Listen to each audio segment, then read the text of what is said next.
ಸಂಭ್ರಮ ಮನೆ ತುಂಬ ಬಂಧು ಬಾಂಧವರೆಲ್ಲ ತುಂಬಿಕೊಂಡಾಗ ಎಂತ ಸಂಗಮ ಶುಭ ಲಗ್ನದಲ್ಲಿ ಗಂಡು ಹೆಣ್ಣು ಜೋಡಿಯಾದಾಗ ಶಾಸ್ತ್ರೋತ್ತರ ಕಲ್ಯಾಣ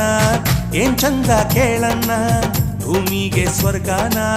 ತಂದಂತೆ ನೋಡಣ್ಣ ಮನ ಬಂದ ಹಾಗೆ ಮಾಡಲು ಮದುವೆ ವ್ಯಾಪಾರ ಅಲ್ಲಣ್ಣ ಎಂತ ಸಂಭ್ರಮ ಮನೆ ತುಂಬ ಬಂಧು ಬಾಂಧವರೆಲ್ಲ ತುಂಬಿಕೊಂಡಾಗ